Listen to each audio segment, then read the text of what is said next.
साझेदारी विषय प्रवेश में हमने आगे वाले वीडियो में साझेदार के विषय प्रवेश में जो छोटे सवाल है उसके बारे में जानकारी प्राप्त की है। अब हमें साझेदारी विषय प्रवेश में जो बड़े सवाल दिए हैं उसकी जानकारी प्राप्त करनी है। और ये बड़े सवाल बोर्ड के एग्ज़ाम में नहीं पूछे जाते, लेकिन इसका जो भी चीज़ यहाँ सीखेंगे वो पूरा का पूरा यूज़ होगा साझेदारी के वार्षिक हिसाब में। अगर ये चीज़ यहाँ सीख लिए तो वार्षिक हिसाब में फिर खाली हमें डायरेक्ट सवाल करने की ज़रूरत पड़ेगी। तो पहले हम शुरुआत करेंगे साझेदारों के पूंजी खाते से। साझेदार पूंजी खाता क्यों रखता है कि दो साझेदार मिलकर काम कर रहे हैं तो उन्हें अपना खुद का पर्सनली जो चीज़ है, पर्सनली आवक जावक लिखने के लिए खाता तैयार करना पड़ता है, इसलिए उसे कहते हैं हम साझेदार का पूंजी खाता। यदि साझेदार को आय हो रही है तो वो जमा साइड लिखेगा, और यदि खर्च किसी भी प्रकार का हो रहा है, किसी भी प्रकार से रकम जा रही है उसकी, तो वो लिखेगा उधार साइड। अब इस चैप्टर में साझेदार का पूंजी खाता बनाने की दो पद्धतियां आपको दी हैं। पहला दिया है अस्थिर पूंजी खाता पद्धति या परिवर्तनशील खाता पूंजी खाता पद्धति, और दूसरा दिया है स्थिर पूंजी खाता पद्धति यानी स्थायी पूंजी खाता पद्धति। तो सबसे पहले हम समझेंगे स्थिर पूंजी खाता पद्धति क्या है। अस्थिर पूंजी खाता पद्धति तो साझेदार की पूंजी खाते की वर्ष की प्रारंभिक बाकी और अंतिम बाकी दोनों में यदि हमें परिवर्तन देखने को मिलता है तो उसे हम कहेंगे अस्थिर पूंजी खाता पद्धति। उदाहरण बताऊंगे आपको मैं। यदि साझेदार की वर्ष की शुरुआत हो रही है पीढ़ी की और साझेदार की प्रारंभिक पूंजी 10,000 है और अंत में वर्ष पूरा होने पर साझेदार की अंतिम पूंजी हमें देखने को मिलती है 50,000, यानी साझेदार की पूंजी में हमें अंतर देखने को मिल रहा है, जैसे 10,000 से 50,000 हो गया, तो ये कहलाएगी अस्थिर पूंजी खाता पद्धति। तब हम अस्थिर पूंजी खाता पद्धति से खाता तैयार करेंगे। और दूसरा हमारा है स्थिर पूंजी खाता पद्धति, मतलब स्थायी पूंजी खाता पद्धति। इस पद्धति में प्रारंभिक पूंजी और अंतिम पूंजी में किसी भी प्रकार का अंतर देखने को नहीं मिलेगा हमें, यानी अगर 10,000 की शुरुआत हो रही है तो अंतिम में भी हमें 10,000 रुपये मिलेंगे, तो वो कहलाएगी स्थिर पूंजी खाता पद्धति। अस्थिर पूंजी खाता में एक ही खाता बनता है, साझेदार का पूंजी खाता, और स्थिर पूंजी खाता पद्धति में दो खाते तैयार होते हैं, एक साझेदार का पूंजी खाता और दूसरा होता है साझेदार का चालू खाता। तो सबसे पहले हम पहला पॉइंट देखेंगे अस्थिर पूंजी खाता पद्धति। उसमें एक ही खाता बनता है जिसे साझेदार का पूंजी खाता कहते हैं। तारीख विवरण साझेदार जितने हैं वो लिखे जाएंगे ए बी, और सी हो तो सी भी लिख देंगे। तारीख विवरण ए बी, उधार जमा, दो साइड है उसकी और दोनों की साइड तारीख विवरण ए बी लिखा जाएगा। सबसे पहले जमा साइड की डिटेल समझेंगे। सबसे पहले लिखा जाएगा शेष आगे लाए। शेष आगे लाए मतलब पूंजी खाता की प्रारंभिक जमा बाकी। पूंजी खाता की जमा बाकी होगी तो जमा साइड लिखेंगे, यदि उधार बाकी होगी तो उधार साइड लिखेंगे। फिर सेकंड नंबर पे आता है रोकड़ बैंक अन्य संपत्ति खाते अतिरिक्त पूंजी। यदि वर्ष के दौरान साझेदार किसी भी प्रकार की रोकड़ लाता है पूंजी के रूप में, या बैंक से रकम लेकर आता है, या किसी भी प्रकार की संपत्ति ला रहा है, मोटर कार ला रहा है, कार ला रहा है, स्कूटर ला रहा है, तो वो सब डिटेल जमा साइड साझेदार लिखेगा, क्योंकि वह एक प्रकार की उसकी संपत्ति कहलाएगी। आगे दिया आपको पूंजी पर ब्याज खाता। यदि जमा बाकी है, साझेदार की रकम पेढ़ी में पड़ी है, तो वो उस पर ऑब्वियसली ब्याज लेगा, तो वो एक प्रकार की आवक कहलाएगी साझेदार के लिए, तो वो लिखी जाएगी जमा साइड। फिर है वेतन खाता। वेतन मतलब साझेदारी पेढ़ी किसी भी प्रकार का वेतन साझेदार को दे रही है, जैसे कोई साझेदार एक्स्ट्रा काम कर रहा है, अतिरिक्त काम कर रहा है, तो वो उसके लिए वेतन की डिमांड करता है, या पेढ़ी उसे वेतन चुका रही है, तो वेतन चुका रही है मतलब साझेदार को वेतन मिल रहा है, तो वो अपने जमा साइड लिखेगा। फिर है बोनस खाता। बोनस दे रही है किसी भी प्रकार का, पेढ़ी को वर्ष दरम्यान ज़्यादा लाभ प्राप्त हो रहा है तो वह साझेदारों को बोनस भी दे सकती है, तो वो भी जमा साइड साझेदार लिखेगा। कमीशन दे रहा है, पारिश्रमिक दे रहे हैं पेढ़ी, तो ये सब एक प्रकार की आवक कहलाती है साझेदार के लिए, तो वो जमा साइड लिखा जाएगा। फिर है लाभ हानि वितरण खाता। वितरण पात्र लाभ, ये समझने के बाद हम लाभ हानि वितरण खाता आपको समझाएंगे। तो उसमें जो लाभ होता है वो यहाँ पर लिखा जाता है जमा साइड, क्योंकि ये साझेदारों को बांट दिया जाता है। तो आपको सवाल में दिया जाएगा कि किस अनुपात में बांटना है। अनुपात दिया है तो ठीक है, अगर नहीं दिया है तो पहले भी आपको कहा है कि अगर करार पत्र में कोई स्पष्टता नहीं हो लाभ बांटने की तो साझेदारों के बीच समान अनुपात में लाभ को बांट दिया जाएगा। यदि स्पष्टता है सवाल में कि आप इतने प्रमाण में लाभ बांटिए, जैसे 3-2-1 में बांटिए, 5-3-2 में बांटिए, तो हम उस प्रकार से करेंगे। अगर कुछ भी ना दिया गया हो तो समान अनुपात में लाभ को बांट दिया जाएगा। और ये लाभ कहाँ से आएगा? लाभ हानि वितरण खाते से। ये बाद में हम समझेंगे। अब ये चीज़ तो डिटेल हो गई जमा साइड की। अब उधार साइड आते हैं हम। प्रारंभिक बाकी यदि उधार हो तो उधार साइड लिखी जाएगी। फिर लिखा जाएगा आहरण खाते। आहरण मतलब साझेदार पेढ़ी में से रकम ले जा रहा है अपनी निजी खर्चे के लिए, अपने घर के खर्चे के लिए पेढ़ी में से रकम लेकर जाता है, रोकड़ ले जा रहा है, बैंक के द्वारा ले जा रहा है, अथवा कोई संपत्ति ही ले जा रहा है, तो वही एक प्रकार का साझेदार के लिए खर्च है और पेढ़ी के लिए एक प्रकार की आय है, तो वह आहरण अपना उधार साइड लिखेगा। अब आहरण किया है उसने तो उस पर ब्याज भी उसे चुकाना पड़ेगा, तो आहरण पर ब्याज खाता ये साझेदार यहाँ पर लिखेगा उधार साइड। ठीक है। और यदि लाभ हानि वितरण खाते में हानि होती है तो वो हानि यहाँ पर बांट दी जाएगी। यदि लाभ होगा तो जमा साइड बांटेगा साझेदार, यदि हानि होगी तो उधार साइड बांटेगा। इतना करने के बाद फिर हम खाता बंद करेंगे, क्लोज करेंगे। अगर जमा साइड की डिटेल ज़्यादा है, जमा साइड की रकम ज़्यादा आती है तो उसका टोटल करेंगे और उसको उधार साइड में माइनस करेंगे, तो जो आएगा उसे लिखेंगे शेष आगे ले गए, मतलब पूंजी खाते की अंतिम जमा बाकी। जमा का टोटल है ज़्यादा तो डिफरेंस आएगी जमा बाकी। और यदि उधार का टोटल ज़्यादा आता है तो ये कहलाएगी शेष आगे ले गए पूंजी खाता की अंतिम उधार बाकी। मतलब कुल मिला के इस खाते में यदि साझेदार को आय हो रही है तो जमा साइड, अगर खर्च हो रहा है तो उधार साइड। और इस खाते में साझेदार मात्र अपनी डिटेल ही लिखता है, न कि पेढ़ी की, न किसी प्रकार की। बस हमें जो साझेदार को प्राप्त होगा वो लिखेगा और साझेदार के द्वारा जो खर्च हो रहा है वो लिखेगा। इतने डिटेल के अलावा कोई भी डिटेल एक्स्ट्रा आपको एंट्री करनी नहीं है, इतना ध्यान रखेंगे आप लोग। इसके बाद हम समझाएंगे आपको स्थिर पूंजी खाता पद्धति। स्थिर पूंजी खाता पद्धति सेकंड आया हमारा। पहले भी बताया था आपको, दोनों की पूंजी में प्रारंभिक अंतिम में परिवर्तन देखने को नहीं मिलेगा। तो अगर स्थिर पूंजी खाता पद्धति सवाल में दी है तो हमें दो खाते तैयार करने हैं, एक साझेदार का पूंजी खाता और दूसरा है साझेदार का चालू खाता। बस वही सारी डिटेल ही आएंगी, खाली अलग हो जाएगा। स्थिर पूंजी खाता पद्धति में साझेदार के पूंजी खाते में सिर्फ और सिर्फ दो एंट्री आती है। एक आती है शेष आगे लाए यानी प्रारंभिक जमा बाकी, और दूसरा है अतिरिक्त पूंजी। अतिरिक्त पूंजी मतलब जो अतिरिक्त पूंजी लाता है वो। सिर्फ दो एंट्री यहाँ पर आएगी।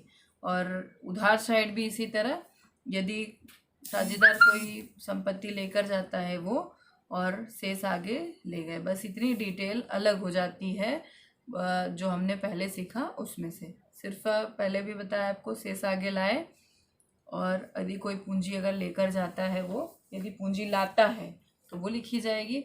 और अगर उधार साइड देखा जाए, अगर कोई संपत्ति ले जा रहा है, रोकड़ ले जा रहा है तो वो लिखा जाएगा। और जितनी भी डिटेल जो हमने पहले समझी अस्थिर पूंजी खाता में वो सब चली जाएगी चालू खाते में। इतना ध्यान रखेंगे। सिर्फ मात्र और मात्र ये खाता सिर्फ 2 या 3 ही लाइन का बनता है, इसमें मात्र 2 ही एंट्री आती है, इसके अलावा कोई एंट्री आती नहीं है। और बाकी की जो डिटेल हमने पहले सीखी अस्थिर पूंजी खाता पद्धति में वो चली जाती है चालू खाते में। तो चालू खाता हम देखेंगे आगे आपका कैसे।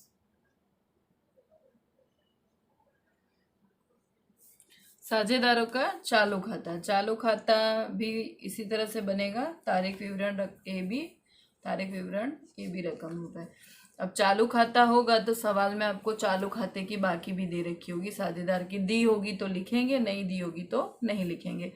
तो चालू खाते की 2 बाकी हो सकती हैं, जमा बाकी या उधार बाकी। तो जमा बाकी होगी तो लिखेंगे शेष आगे लाए, वो प्रारंभिक जमा बाकी होगी उसको लिख दी जाएगी। फिर वही मैंने डिटेल आपको पहले बताई कि जो हमने इस अस्थिर पूंजी खाता पद्धति में साझेदार के पूंजी खाते में पढ़ा, वही चीज सारी की सारी आ जाएगी चालू खाते में। पूंजी पर ब्याज खाता, चालू खाते की जमा बाकी पर ब्याज। जो चालू खाते की जमा बाकी होगी तो उस पर भी ब्याज लिखा जाएगा। फिर है वेतन, बोनस, कमीशन, पारिश्रमिक और लाभ हानि वितरण खाता। जो लाभ होगा वितरण पात्र लाभ लाभ हानि वितरण खाते में से वो बांट दिया जाएगा, वो भी इधर ही बांटा जाएगा चालू खाते में। और उधार साइड डिटेल आएगी चालू खाते की उधार बाकी होगी तो लिखा जाएगा। आहरण कर रहा है साझेदार तो चालू खाते में लिखा जाएगा। आहरण का ब्याज है तो वो भी चालू खाते में लिखा जाएगा। अब चालू खाते की प्रारंभिक उधार बाकी होगी तो ब्याज भी चुकाना पड़ेगा साझेदार को, तो चालू खाते की उधार बाकी पर ब्याज। अगर लाभ हानि वितरण खाते में हानि होती है तो हानि भी यहीं पर बांट दी जाएगी उधार साइड। ठीक है, अब सेम एज इट इज जमा साइड का टोटल ज़्यादा होगा उसको उधार में से माइनस करेंगे तो जो रकम आएगी उसे कहेंगे चालू खाते की अंतिम जमा बाकी। चालू खाते की, ये चालू खाता बनाया है तो चालू खाते की जमा बाकी का अंतिम ब्याज। और यदि उधार साइड का टोटल आता है तो वो शेष आगे ले गए बनेगा चालू खाते की अंतिम उधार बाकी। वो डिटेल यहाँ पर लिखी जाएगी। यानी कुल मिलाकर अस्थिर पूंजी खाता पद्धति में एक खाता तैयार होगा और स्थिर पूंजी खाता पद्धति में दो खाता तैयार होगा। और डिटेल वही की वही रहेगी, मात्र दोनों का पार्ट अलग हो जाता है। साझेदार का पूंजी खाता बनता है, उसमें दो डिटेल खाली, एक शेष आगे लाए और दूसरी अतिरिक्त पूंजी लाता है तो वो, और बाकी की जो डिटेल है सारी आ जाएंगी चालू खाते में। चालू खाते में दो एंट्री बढ़ जाएगी, एक आएगी चालू खाते की प्रारंभिक बाकी और दूसरी आएगी चालू खाते की जमा बाकी पर ब्याज या उधार बाकी पर ब्याज। इतना आप लोग ध्यान में रखेंगे और ये खाते अच्छे से तैयार कर लेंगे, याद कर लेंगे कि इसमें कौन कौन सी एंट्री आती है। अब इसके बाद हम सीखेंगे लाभ हानि वितरण खाता।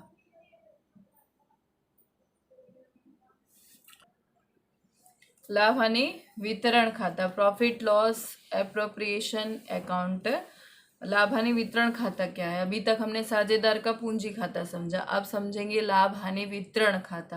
यानी लाभ और हानि को साझेदारों के बीच में कैसे वितरण करना है, इसके लिए खाता तैयार किया जाता है, जो तैयार करती है साझेदारी पेढ़ी। इतना ध्यान रखेंगे।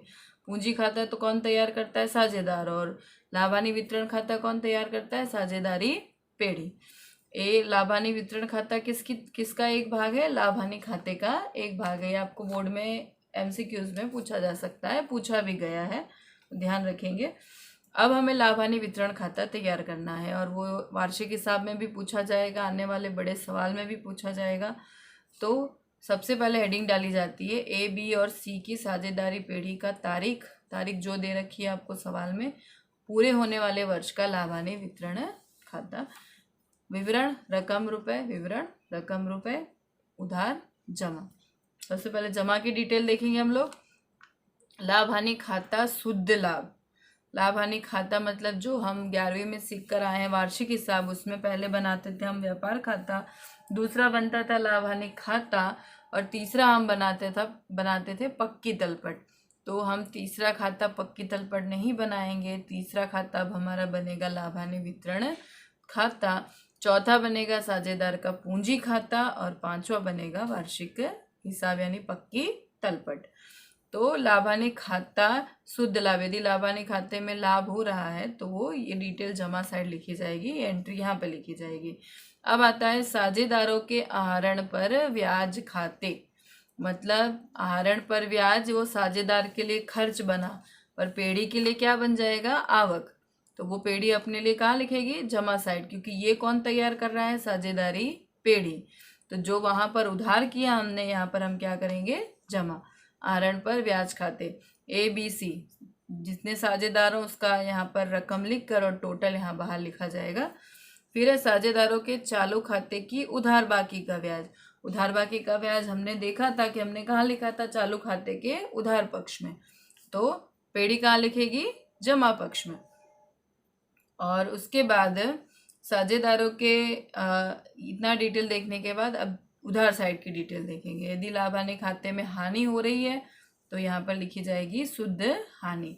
साझेदारों के पूंजी पर ब्याज खाते, साझेदारों के पूंजी पर ब्याज खाते मतलब पूंजी पर ब्याज साझेदार के लिए आय बनी तो पेढ़ी के लिए क्या बन गई, खर्च, इसलिए उसने उधार साइड लिखा। ABC लिखकर जो रकम में लिखी जाएगी टोटल निकाला जाएगा बाहर। अब है साझेदार के चालू खाते की जमा बाकी पर ब्याज खाते, मतलब जमा बाकी पर हमने ब्याज कहाँ लिखा था, पूंजी खाते में जमा साइड, तो पेढ़ी कहाँ लिखेगी, उधार साइड। वेतन खाते, यदि वेतन दिया जा रहा है तो साझेदार कहाँ लिखा होगा, अपने जमा साइड पूंजी खाते के, तो यहाँ वितरण खाते में कहाँ लिखा जाएगा, उधार साइड। इसी तरह बोनस हुआ, कमीशन हुआ, पारिश्रमिक हुआ, ये सब लिखा जाएगा उधार साइड, क्योंकि ये पेढ़ी को चुकाना पड़ेगा, नहीं पेढ़ी के पास से रकम जाएगी तो वो उधार साइड लिखेगा। फिर है सामान्य अनामत या फंड खाते। ये सामान्य अनामत या फंड मतलब किसी भी प्रकार की अनामत ले जानी हो, फंड ले जाना हो वर्ष के दौरान, तो सामान्य अनामत या फंड खाते ये रकम उधार साइड लिखी जाएगी, और इसकी डिटेल यहाँ पर हम उधार साइड लिखेंगे। अब क्या करेंगे, इतना लिखने के बाद अब हमारे पास डिटेल बची ये साझेदारों के पूंजी या चालू खाते वितरण पात्र हानि, और यहाँ पर बचा वितरण पात्र लाभ। तो यदि जमा साइड का टोटल ज़्यादा होता है तो उसको उधार साइड माइनस करेंगे तो बनेगा हमारा वितरण पात्र लाभ। तो यहाँ लिखा जाएगा वितरण पात्र लाभ, और उसको बांटा जाएगा, और बांटने की डिटेल जो अनुपात है वो आपको सवाल में दे रखी होगी, अगर नहीं दी है तो उसको समान अनुपात में बांट दिया जाएगा। इसी तरह यदि उधार साइड का टोटल ज़्यादा है तो उसको जमा में से जितनी रकम माइनस करके जो भी डिफरेंस आता है उसको हम ABC में बांट देंगे। अनुपात दिया है तो उसमें बांटेंगे, यदि नहीं दिया है तो समान अनुपात में बांटेंगे। यानी आपको कुल मिलाकर लाभ हानि वितरण खाता और साझेदार का पूंजी खाता, ये खाते व्यवस्थित तैयार करना है, और आगे फिर हम इसके सवाल देखेंगे। और अगर ये चीज़ सही से तैयार हो गई तो आपका 11 नंबर वार्षिक हिसाब में तैयार हो जाएगा। तो वार्षिक हिसाब के लिए इतना याद रखना कि लाभ हानि वितरण खाता और साझेदार का पूंजी खाता बहुत इम्पोर्टेंट है हमारे लिए, इसीलिए इस खाते में जितनी भी डिटेल है आप लोग तैयार कर लेंगे।